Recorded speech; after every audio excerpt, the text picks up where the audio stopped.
Welcome to நாகூஸ் Nalabagam. நம்ம இன்றைக்கி நிலக்கடலை சட்னி பவுடர், ட்ரை பவுடர் அரைக்க போகிறோம். அதுக்கு நிலக்கடலை ஒரு 6 அல்லது 7 ஸ்பூன் அளவுக்கு எடுத்துக்கோங்க. நான் வறுத்த நிலக்கடலை எடுத்து வச்சுருக்கேன். பச்சை நிலக்கடலை இருந்துச்சுனாலும் ஓகே. இதில் லேசாக உப்பு போட்டே வறுத்தே வச்சுருப்பாங்க. நான் ஒரு 7 அல்லது 8 ஸ்பூன் எடுத்துக்கோங்க. உளுந்தம்பருப்பு 4 ஸ்பூன், கடலைப்பருப்பு 3 டேபிள் ஸ்பூன்,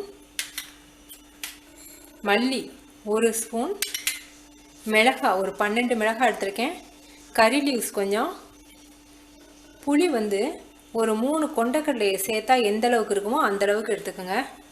இது இட்லி பொடியாகவும் நம்ம சாப்பிட்லாம். இட்லி தோசைக்கும் ரொம்ப நல்லாயிருக்கும். அதோட நம்ம சாதத்தில் போட்டு சாப்பிட்டிங்கன்னா புளிச்சாத டேஸ்ட் இருக்கும், ரொம்ப நல்லாயிருக்கும். இப்போ இது எப்படி செய்யலாம்னு பார்க்கலாம். தேவையான அளவுக்கு உப்பு,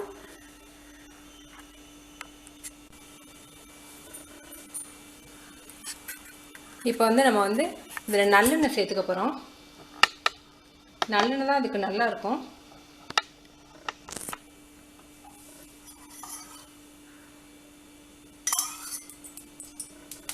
சின்ன ஸ்பூன் 1 டேபிள் ஸ்பூன் அளவுக்கு ஊற்றிக்கோங்க.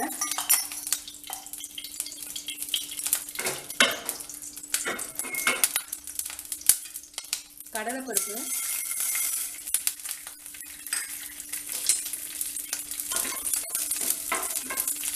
உளுந்தம்பருப்பு,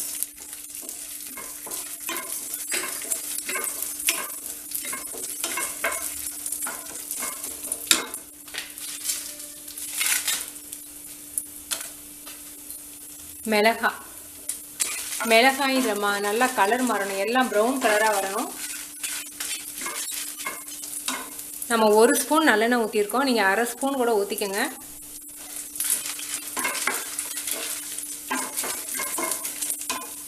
நல்ல ரோஸ்டாக வரட்டும்.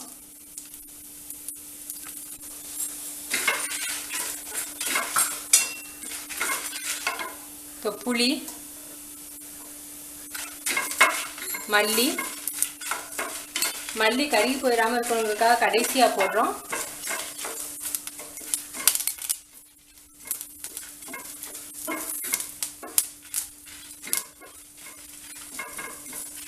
கடலை வறுத்த கடலையை கண்டு கடைசியாக போட்டால் போதும்.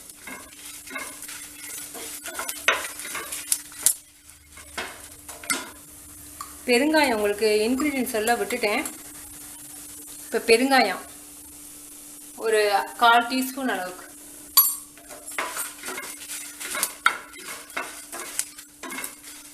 கடலை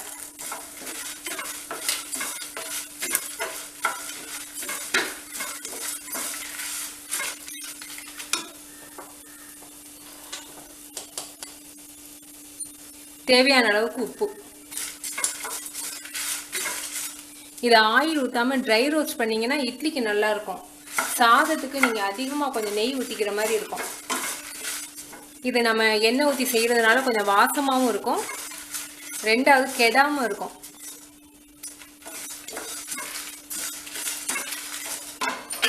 அடுப்பு அமர்த்திட்டேன். நல்ல ரோஸ்ட் ஆயிடுச்சு. இதை வேறு பிளேட்டில் மாற்றிக்குவோம். அதே பிளேட்டில் வச்சிங்கன்னா, அதே கடாயில் வச்சிங்கன்னா கருகி போயிடும்.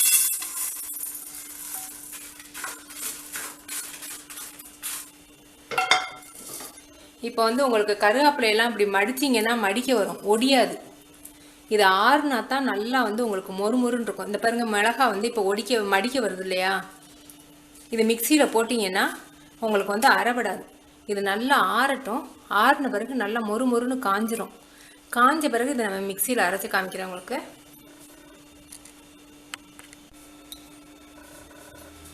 இப்போ நல்லா ஆறிடுச்சு. மிளகா பாருங்கள் எப்படி மொறுமொறுன்னு உடைக்க வருது.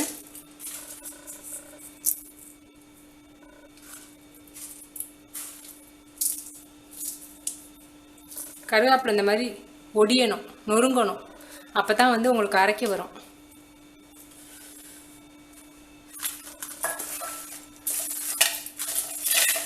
இதில் நீங்கள் பூண்டு கூட போட்டுக்கலாம். பூண்டு போட்டிங்கன்னா நல்லா நச்சு நல்லா ரோஸ்ட் பண்ணிடணும், இல்லாட்டி கெட்டு போயிடும். இந்த பொடி வந்து நீங்கள் ஒரு மாதத்துக்கு வச்சுக்கலாம். அதுக்கு மேலே நீங்கள் வச்சுக்கினீங்கன்னா அந்த கடலை வந்து காரி போயிடும். பொடி காரண வாடை வந்துடும் நிலக்கடலை சேர்த்ததுனால. பருப்பெல்லாம் இந்த மாதிரி ப்ரௌன் கலரில் இருக்கணும். அப்போ தான் உங்களுக்கு பொடி நல்ல டேஸ்ட்டாக இருக்கும், நல்லா இருக்கும், வாசமாகவும் நல்லா இருக்கும். இப்போ இதை அரைச்சிட்டு உங்களுக்கு காமிக்கிறேன்.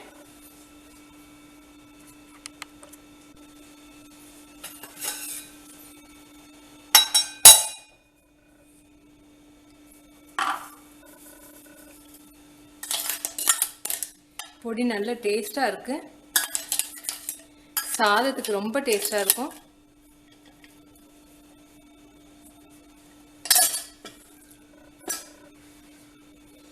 அந்த புளியோடு சேர்ந்து அந்த உரப்பும் சேரவும் ரொம்ப நல்லாயிருக்கு. நீங்கள் செஞ்சு பார்த்துட்டு உங்கள் கமெண்ட்ஸ் எனக்கு சொல்லுங்கள். தேங்க்யூ.